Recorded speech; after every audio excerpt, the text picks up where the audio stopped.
John always considered himself the master of his house. He made all the decisions, from what to cook for dinner to where the family would spend their summer vacation. His wife, Sarah, silently agreed, although sometimes she wanted to argue. "Everything for peace in the family," she told herself, although inside she was beginning to feel a burden. Perfect order reigned in their house. Everything had its place. Every day was planned down to the last detail. John was sure that this approach made their family happy. He didn't even notice that his two children, teenagers Emily and Ben, were increasingly locking themselves in their rooms to escape his constant scrutiny. Sarah watched as the former joy faded in the children's eyes. She wanted to talk to John, but each attempt ended with the same phrase, "I know better than what is right for us." This went on for years until one day something changed. It was an ordinary evening. John was sitting in his office checking the financial statements. Sarah was making dinner while Emily and Ben sat silently at the table. Emily suddenly asked, "Dad, did you notice that I stopped going to drawing lessons?" John looked up from the papers. "It was your decision," he said, not even trying to remember when it happened. "No," she answered. "It was you who said that drawing would not bring me a future and forced me to quit." Ben picked up. "And I don't play football anymore because you decided it was a waste of time." John felt embarrassed. He is not used to being contradicted. He looked at Sarah as if seeking support, but her eyes were full of sadness. She said quietly, "John, we all live your life, not ours." One morning, as Ben was about to leave the house, John asked, "Where did you go?" "To the mountains," answered Ben, not looking at his father. "I want some time for myself, to breathe fresh air." John squinted suspiciously but said nothing. "Be careful," he said. Ben sighed with relief as he closed the door. He did not go to the mountains. Instead, he headed for an old garage on the other side of town. His friend Matt got him a job there a few months ago. The work was hard, but Ben loved it. Repairing cars gave him a sense of independence that he lacked at home. The garage was bustling. The smell of motor oil and gasoline filled the air. Ben felt alive among the tools and machines.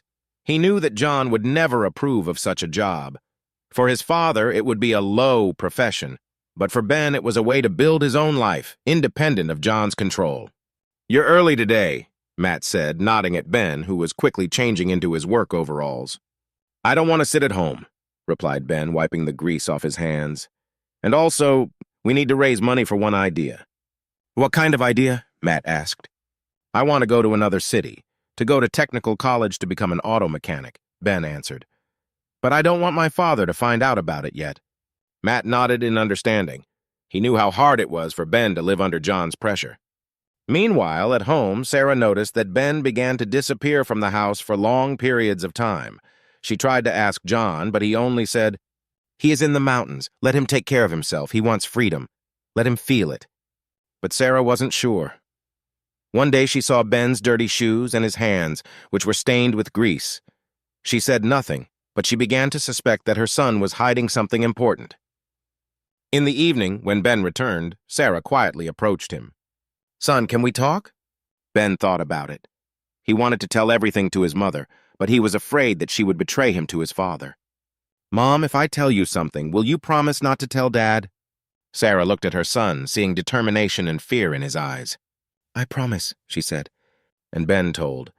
About his work, about how he earns money, and about his plan to escape from his father's control. Sarah listened without interrupting and then said, "Son, you're well done for finding your way, but Dad shouldn't find out now. We need to prepare." Ben nodded. He didn't know how it would end, but now he had an ally. Sarah decided it was time to act carefully but surely to restore balance to the family. However, John did not stay away. His suspicions began to grow, and he decided to find out what his son was really up to. Sarah hid her inner pain for a long time. Years of living under John's constant control had worn her down. She loved her husband, but every day turned into a struggle for her own space. John decided everything from what they ate to how Sarah spent her time. She often felt like she was just a part of his plan and not a separate person. A few months ago, while John was busy with another financial report, Sarah met Alex, a man who worked as a trainer at a local fitness club. She met him by chance when she decided to sign up for yoga to get away from her routine.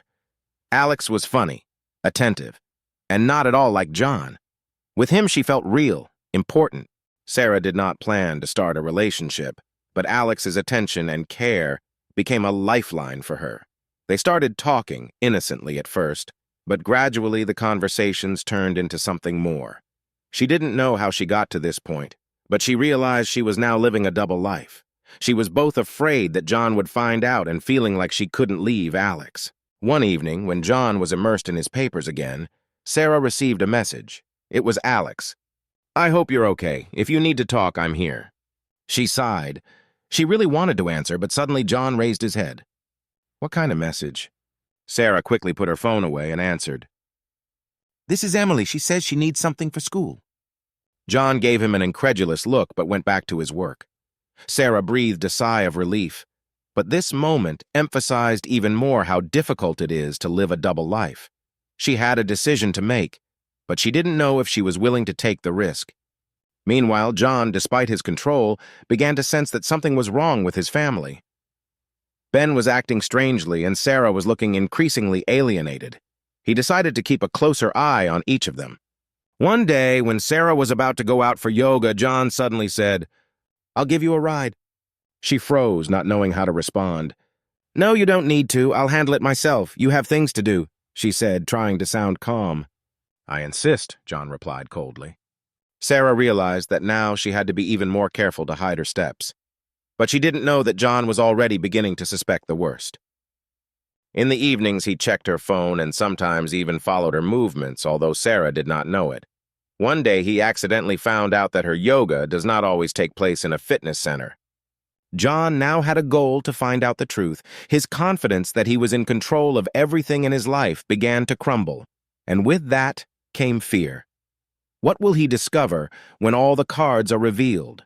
One evening, while John was working in his office, his attention was drawn to Sarah's conversation on the phone in the next room. Her voice was quiet and cautious, which immediately struck him as suspicious. "Yes, on Thursday at 7 o'clock. Okay, I will. Just let's get away from familiar places," she said. After a short pause, she added, "Okay, then we agreed." John frowned. Although he didn't hear who she was talking to, it made him very suspicious. He decided to ask directly before she could wriggle out.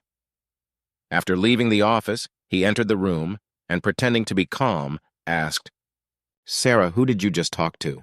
She shuddered a little in surprise, but quickly pulled herself together. Her voice was confident. "This is from work. We discussed the seminar I have to go to on Thursday evening." John pursed his lips, trying not to show his concern.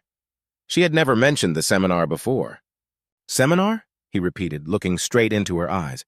"And what is he talking about?" Sarah hesitated a little, but quickly answered. "About new approaches to management.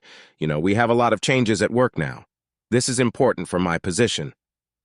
John nodded, but inside, his doubts only grew stronger. He knew Sarah had always been honest with him, but her behavior lately seemed strange to him. "Why is it so late? The workshops are usually held in the afternoon," he asked, trying not to sound too suspicious. Sarah just shrugged. "This is an unscheduled event, evening format for those who cannot escape from work during the day. Don't worry, it's nothing special." John nodded and said nothing more, but his thoughts were already working. He decided to check if she was really going to the seminar. His control, which he thought was absolute, was starting to crack, and he couldn't afford to let it go. At that very moment, he made a decision. This time he would see for himself what was really happening. On Thursday, he will find a way to find out the truth. The next morning at breakfast, John sat at the table with a stern expression as usual. Sarah tried to remain calm, even though she could feel the man watching her carefully. Ben and Emily ate their breakfasts in silence, exchanging brief glances that indicated the tension in the family. Suddenly, as if by chance, John suggested, I thought, if you have a seminar in the capital on Thursday, Sarah, why don't we go as a family? We haven't spent time together for a long time. It would be possible to take a walk in the city, and in the evening wait for you after your evening." Sarah froze, stopping for a moment with a cup of coffee in her hand. The proposal was unexpected and very inconvenient for her plans. She quickly went through the answer options in her head. "It's unexpected, John," she said, trying to sound natural. But this is more of a work event than something interesting. I will be busy all evening. John smiled, but his gaze remained cold. This is not a problem. We can wait for you at the hotel or somewhere nearby. This is a chance for a little change of scenery for the whole family. Ben lifted his head from his plate and shrugged. I think it's a good idea. Why not? He added, not suspecting that the situation is much more complicated than it seems. Emily nodded too. Yes, it would be interesting to take a walk. I wanted to see the capital for a long time. Sarah felt her heart begin to beat faster. She understood that John was trying to clarify something.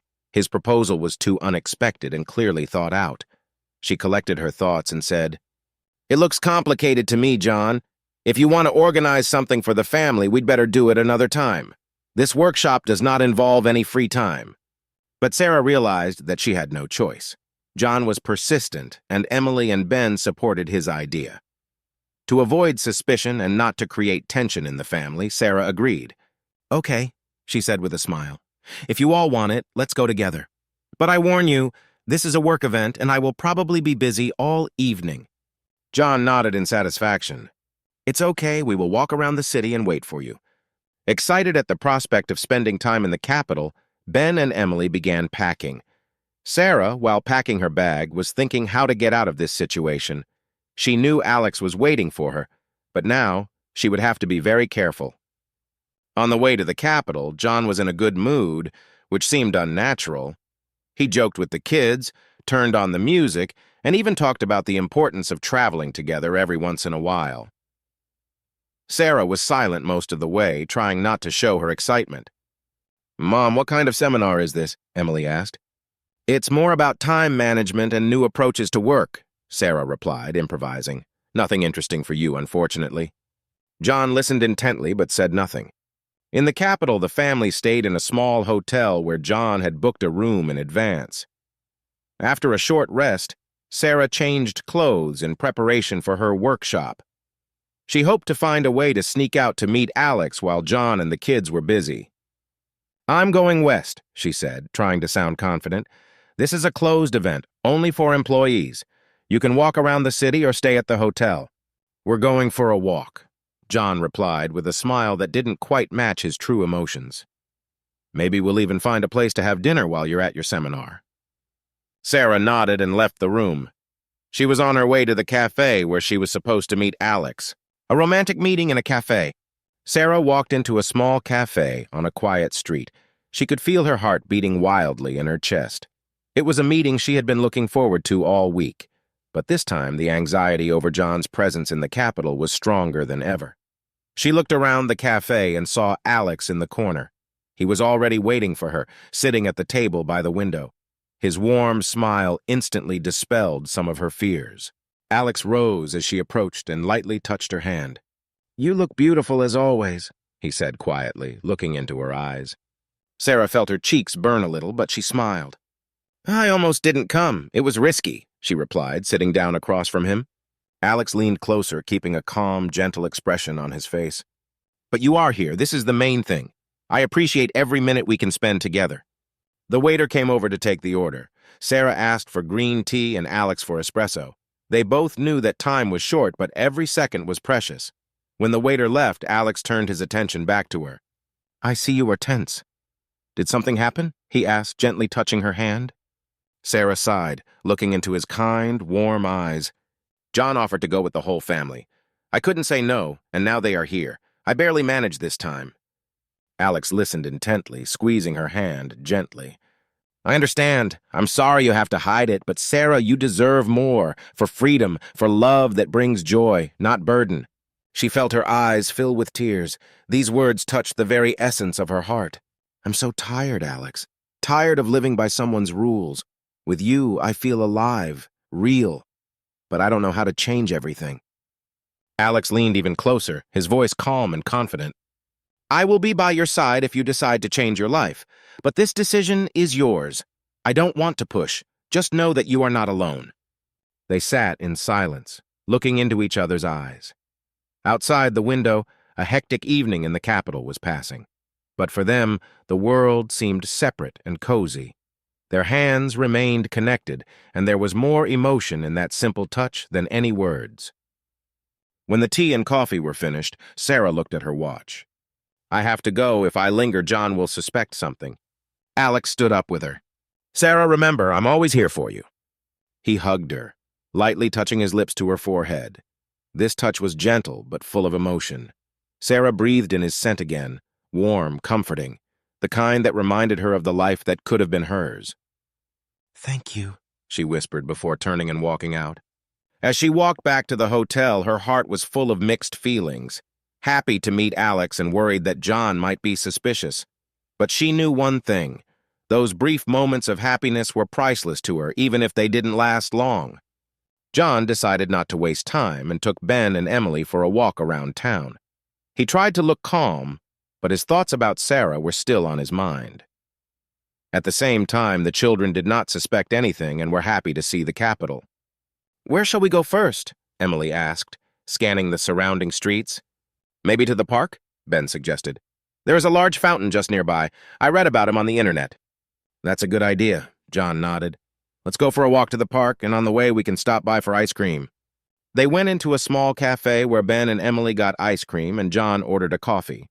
While the children joked among themselves, John looked at his watch. He knew he had a little more time before he could return to his investigations. When they reached the park, Emily immediately ran to the fountain, admiring it. The evening sun reflected in the water, creating colorful ripples, and the children laughed, throwing coins for luck. John had mixed feelings as he watched them. On the one hand, he loved his children and was glad that they were having a good time. But on the other hand, his thoughts kept returning to Sarah. "Dad, are you tossing a coin?" Emily asked, turning to him with a smile. "Of course," John replied, pulling a coin from his pocket. "What to think?" "So that Mom can also see the fountain with us next time," she suggested. John could barely hold back a bitter smile. "Well, let it be so." They sat on the bench for a while, admiring the sunset. Ben took out his phone and started taking pictures. He said he wanted to remember this day. "I think we could come here more often," he said. "I like it when we are all together." As John, Emily, and Ben walked back to the hotel, they passed the large, well-lit building of the medical school. Above the entrance, there were signs inviting people to the open house. John suddenly stopped and, looking at the building, turned to Ben. "Listen, Ben, this is a great opportunity. Let's go in and find out what exams are required for admission. Maybe you will be interested in medicine. This is a promising profession." Ben immediately tensed up, his face turning red with anger. "No, Dad, I'm not interested." John frowned, trying to stay calm. "Don't get hot. You are still young. You may not understand how important it is to have a stable and well-paid job. Think about your future." "You always decide for me," Ben exclaimed. His voice broke and the passers-by began to turn. "I don't want to be a doctor. I don't want you to constantly control my life." Emily stood aside, watching her brother and father start to fight. John took a step forward, trying to calm his son. "Ben, don't be stubborn. I want you to have the best." "You want me to be like you?" Ben shouted. His voice echoed loudly in the evening silence. "But I'm not you, Dad!" Without waiting for an answer, Ben turned and ran to the opposite side of the street. "Ben, stop!" John shouted, but his son did not look back. "Dad, what now?" Emily asked, looking at her father in shock. John took a deep breath, trying to control his emotions. "We are going to the hotel. If Ben wants to talk, he'll be back." But his heart was constricted with anxiety.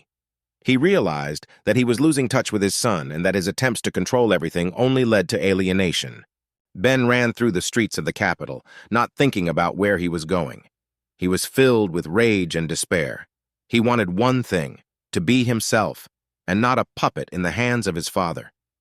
He stopped at a small garage on the outskirts where old Matt worked. "What happened, little one?" Matt asked, seeing Ben's inflamed face. "Dad wants to decide how I should live again," Ben blurted out, sitting down on the bench and clutching his head. "I can't stand it anymore." "Can you stay here for a while?" Matt suggested. "You will overlap, and then you will decide what to do next." Ben nodded. For him, this garage was a place where he could feel free, even if only for a short time. John returned to the hotel with Emily, but he did not find a place for himself all evening. Ben hadn't returned, and the clock was already 10 in the evening. John tried to call his son, but he did not answer. "He could have gone anywhere," John said, pacing the room nervously. "Maybe he just wants some time alone," Emily suggested, though her voice was shaking. He always comes back. But John couldn't calm down. He felt guilty for causing the quarrel. For the first time, he realized how much his control was suffocating Ben.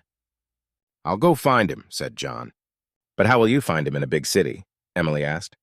"I will try. Stay here. If he comes back, call me right away." John left the hotel and began to search. He walked around the park they used to go to, the cafe where they bought ice cream, and even asked passers-by if they had seen a teenager who looked like Ben. Hours passed, but there was no sign of his son. John tried to call Sarah several times, but her phone remained out of range. This annoyed him even more. "Where is she?" he muttered, hiding the phone in his pocket. "Why doesn't she answer when all this is happening?" Deep in his heart, he began to suspect that her workshop was just a cover. But now that was secondary. His main goal is to find his son. Meanwhile, Ben stayed in Matt's garage. They were sitting on an old couch, and Matt was listening to the guy pour his heart out. "You have no idea what it's like to feel like your life belongs to someone else all the time," Ben said, his hands balling into fists. "He doesn't even ask what I want. He already has a plan, and I just have to obey." "I see," Matt nodded. "But running away from problems is not an option. Your dad may be tough, but he probably wants the best." "Maybe he wants to," replied Ben, "but his better is not my better."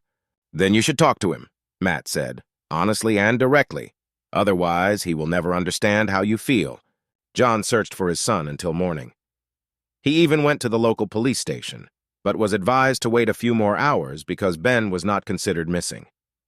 He looked exhausted as he walked back to the hotel, his thoughts torn between worry for his son and anger at Sarah, who had never returned a single call. When he entered the hotel room, Emily greeted him with a question. "Dad, did you find him?" John shook his head, sinking back into his chair. "No, but I won't stop until I find him." And then he made a decision for himself. If he finds Ben, everything in their family must change. But first he had to figure out what was going on with Sarah and why she was suddenly so withdrawn. John sat in the dark hotel room, staring at the phone, which had never received any sign of life from Sarah or Ben. The clock showed 3 in the morning, and thoughts were raging in his head like a storm. His son was unresponsive, his wife hadn't returned, and he felt his control over the family finally slipping away. "Dad, maybe we should contact the police," asked Emily, who also couldn't sleep. John shook his head. "We still don't know what happened. The police say wait." But he himself felt powerless. He tried to understand how his ideal family, seemingly strong and manageable, could fall apart literally in one evening. Meanwhile, Sarah also did not return to the hotel. She stayed at Alex's place, unable to return home after an emotional evening. Their conversation in the cafe dragged on, and when she was about to leave, Alex offered to show her off. They walked together in the evening city, and Sarah felt that she could forget about her duties and the burden she was carrying even for a few hours. "You shouldn't live like this," Alex said when they reached his apartment. "I can see how it destroys you." "But I can't just drop everything," replied Sarah, looking out the window, beyond which the lights of the Capitol were twinkling. "I have children. I am responsible for them." "You're responsible for yourself," Alex said, gently touching her hand. "If you continue to live in this empty marriage, you will lose yourself." Sarah stayed with him, not having the strength to return to the hotel. She knew John was most likely angry, but she couldn't bring herself back to reality. Morning came sooner than John expected. He stayed up all night trying to figure out what to do next. At 6 in the morning, he called Sarah again, but her phone was switched off. "Oh, what is she thinking?" he muttered, clenching his fists. At that moment, there was a knock on the door of the hotel room. John rushed to open it, expecting to see Ben or Sarah, but it was only the receptionist asking if they needed help. John closed the door angrily and turned to Emily and said, "If none of them show up by lunch, we will go to the police." But a suspicion was already brewing in his head. Perhaps something was happening in his family that he had not yet guessed about, and that something had to do with Sarah. John woke up early despite a sleepless night. His body was exhausted, but his thoughts would not let him stop. He decided to go look for Ben again. Leaving Emily at the hotel, he told her to stay put and call immediately if Ben or Sarah showed up. John walked slowly through the streets, wondering where his son could be. His heart was heavy with guilt and anxiety. But all his thoughts were suddenly interrupted when he saw a familiar figure outside the hotel. It was Sarah.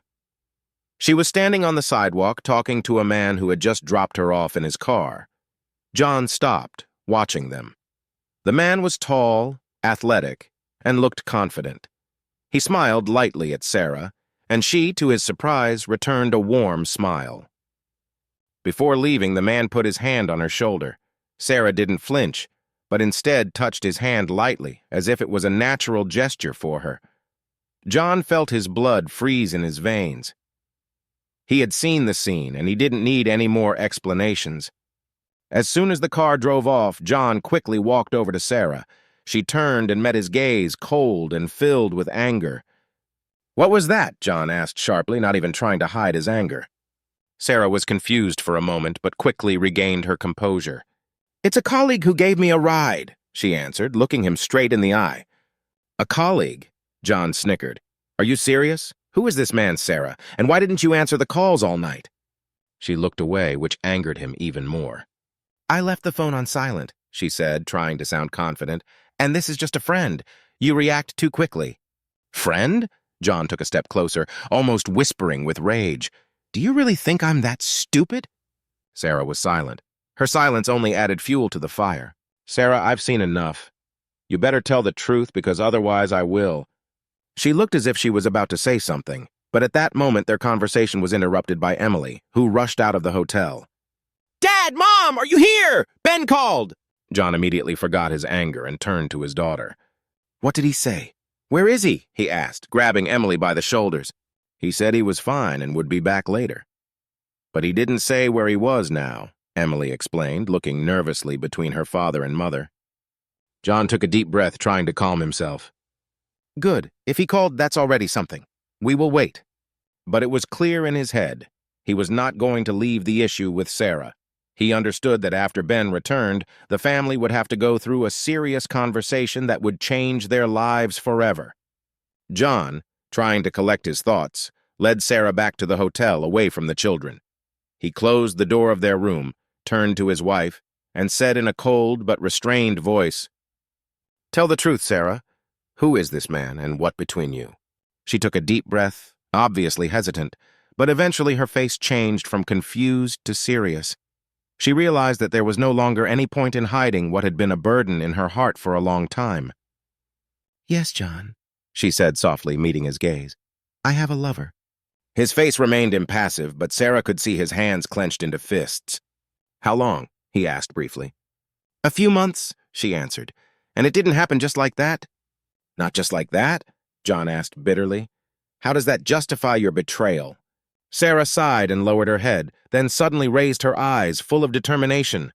"Do you want to know the truth? Good. This is revenge, John." He took a step back, stunned by her words.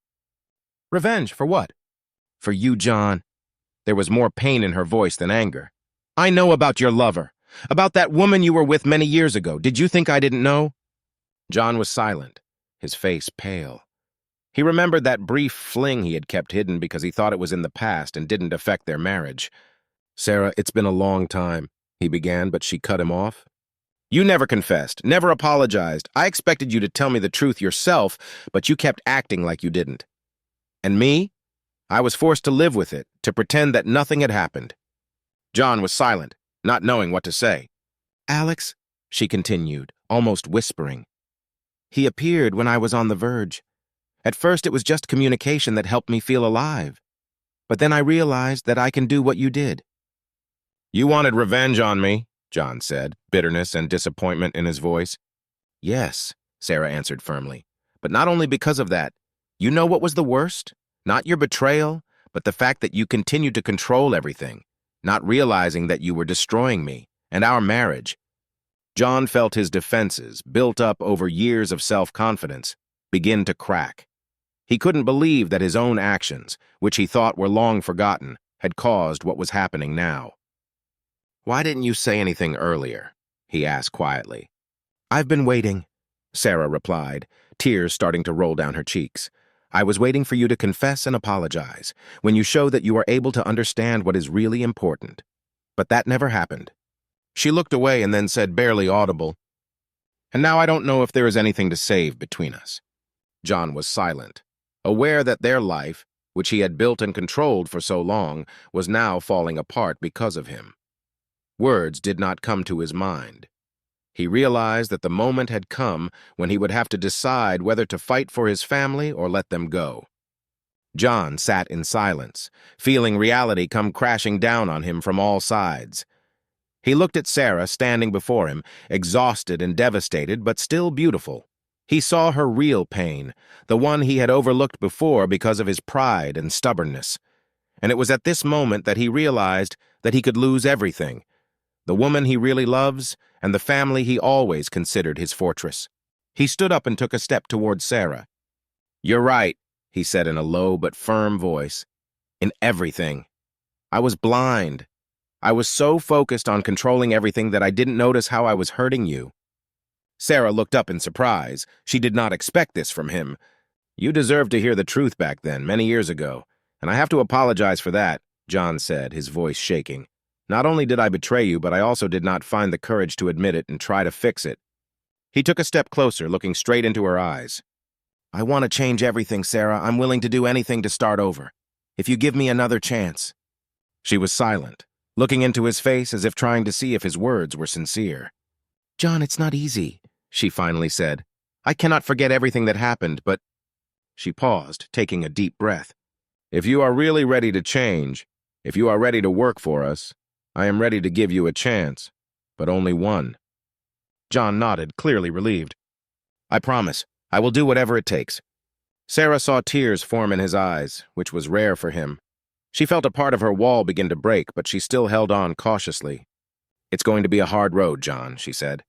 "But if you are ready, I am also ready to try." There was silence in the hotel. Sarah sat down on the bed, wiping away her tears, while John remained standing, feeling that he had taken the first step towards regaining what was almost lost. But one more conversation awaited them, with children who also suffered from his control. And most importantly, John had to find Ben to show him that he really was ready to be a better father. He realized that love for his family was not about control and power. This is trust, support, and willingness to accept people as they are. And if he can change that, maybe they'll have a chance to be happy again. At dawn, John went out again to look for Ben. Now he was driven not only by anxiety, but also by a determination to show his son that he was ready to change. After several hours of searching and calling, he finally got a message from Ben. "I'm in Matt's garage. I need a little time, but I'll be back." John immediately left for the garage. There he found Ben working on an old car with Matt. Ben was initially wary at the sight of his father, but John raised his hands in a gesture of reconciliation. "Son," John began, stepping closer, "I didn't come to lecture you. I just want to say that I realize how wrong I was." Ben looked at him, not hiding his disbelief. "I've been trying to control your life all this time, thinking I was doing it for your own good," John continued. "But I didn't hear you. I did not see your needs and desires, and I want to fix it." "Do you really think so?" Ben asked quietly. "Are these just another words?" "I think so," John replied, looking his son in the eyes. "And I am ready to show it not with words, but with actions. If you want to be a car mechanic, I'll support you. This is your life, and I won't interfere anymore." Ben thought about it, but a spark of trust began to appear in his eyes. "Okay," he said, "but it won't be easy." "I know," John replied, "but I'm ready." They hugged, and it was the first warm hug between them in years. Matt silently stepped aside to give them time. That evening, John and Ben returned to the hotel. Sarah and Emily met them in the hall. Sarah, seeing Ben smile slightly, realized that something had changed. "We talked," John said, looking at his wife, "and I think we can start over." Sarah nodded, holding his hand. She was also willing to try. A few months later, the family began to live a completely different life. They started visiting a family psychologist. John let go of his usual control. He began to listen to Sarah and the children, to be interested in their thoughts. Ben went to technical college to study automotive, and John supported him every step of the way. Sarah gradually regained her trust in her husband. She broke up with Alex, deciding that her marriage to John deserved a second chance. Emily, seeing the changes in the family, became happier and closer to her parents. One day, sitting with the whole family at the table, John raised a glass of juice and said, "For a new beginning. For us." For us, everyone supported him. Their path was not easy, but they found the strength to change. And now they knew that true love and happiness are based on trust, support, and willingness to listen to each other thanks to the psychologist.